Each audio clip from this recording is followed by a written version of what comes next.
Nimaga bitta proyektim uchun kechalari uxlamasdan ishlab chiqqanman. Videoni oxirigacha ko'ring, aytib beraman. Ro'parosa 1 yilcha oldin meni shu bitta offline proyektga shtabga chaqirishgan. Ularga tarkitolog suv va havoda zarur bo'lgan. Borganman, ish boshlaganman. Uyim sal uzoqroq bo'lgani uchun menga o'sha ishxonada qolib ishlashga sharoit qilib berishgan, yotib qolish sharoit qilib berishgan.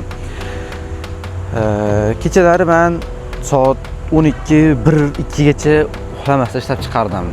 Eng vaqtli uxlab, ya'ni ishdan ketgan vaqtim soat 9 da bo'lgan, kechqurungi 9 da. Bir kun shunday holat bo'lganki, men saharga azonga 5 gacha uxlamasdan ishlab chiqqanman. Shunda o'tirib qarasam, ko'chaga chiqsam, uje hamma joy yop-yorug', quyosh chiqyapti. Borib uxlaganman va 9 da yana turib ishga ketganman. Bu bilan nima demoqchiman?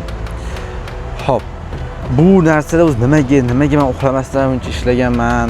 Oddiy qilib aytganda, menga rahbar chaqirayotgan paytda ishonch bildirgan, chunki ularga tarkitolog zarur bo'lgan, sezon vaqtlari bo'lgan.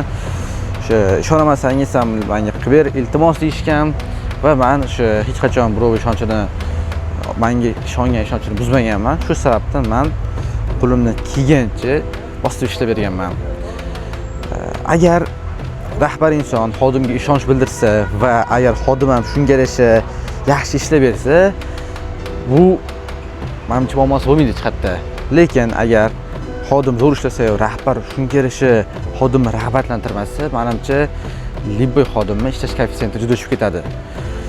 Marketing haqida shunaqangi ma'lumotlar so'ramaslik uchun menga obuna bo'lib qo'ying.